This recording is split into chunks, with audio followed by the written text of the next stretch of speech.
બહુ સુંદર ભગવાનના ચરિત્રો છે અને એટલા જ માટે અહીંયા એની સાથે આપણે આપણી મતિરૂપી કન્યાને વરાવવાની છે અને એટલા માટે એના સ્વરૂપને, કાર્યને અને સ્વભાવને ત્રણેયને આપણે જોઈએ છીએ.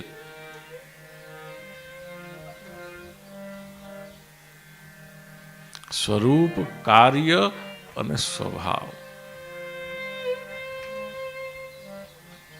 એવું અત્યારે જોવાતું હોય તો બહુ સારું છે. નહીતર તો ખાલી કંપની સાથે બીજી કંપનીને એડ કરવામાં આવે છે અને બ્રાન્ડ મોટી કરવાના બધા ધંધા થાય છે.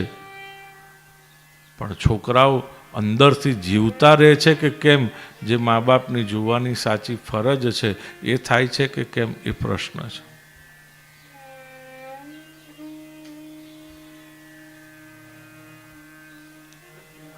પૈસા વધારવા માટેનું કોઈ એ માધ્યમ નથી, સાધન નથી.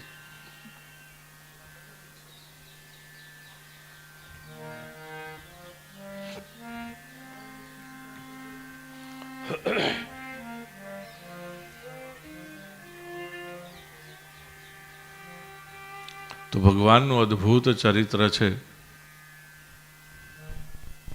કાલિંદી, મિત્રવિંદા, સત્યા, ભદ્રા,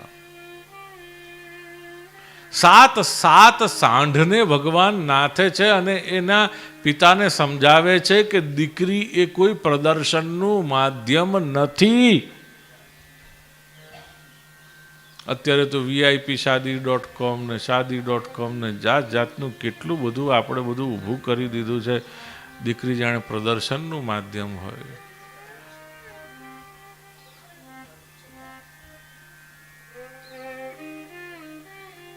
કોઈ પણ વસ્તુ જ્યારે પ્રદર્શન બને છે ને ત્યારે એ નષ્ટ થાય છે.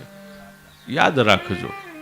ભક્તિ માટે પણ ખાસ કહેવામાં આવ્યું છે. શ્રીમદ ભાગવત આદિ અનેક ગ્રંથો, પુરાણો ની અંદર આપણને સ્પષ્ટ કર્યું છે. નારદજી વગેરે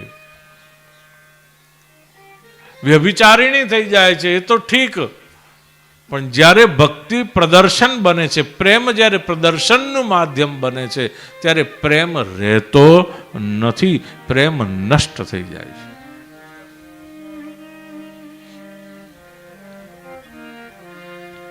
પ્રેમ ક્યારેય, ભક્તિ ક્યારેય પ્રદર્શનનું સાધન ન બની શકે. તમે જ્યારે જાહેરમાં ભક્તિનો દેખાડો કર્યો એટલે સમજો ભક્તિ ગઈ. બોલો દ્વારિકાધીશ કી. અત્યારે ભલે આપણે બધું કરીએ છીએ, પેલી કેક ખાતા હોય કે કોફી પીતા હોય તોય ટીટીક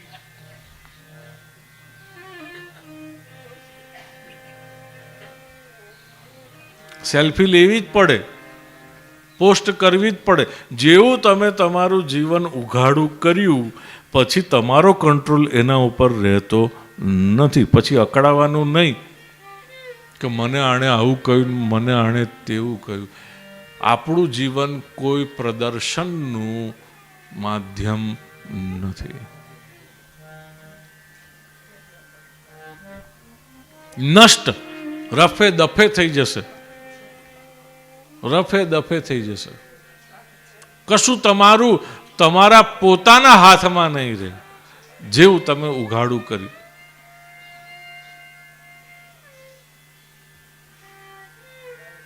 બોલો દ્વારિકાધીશ કી જય.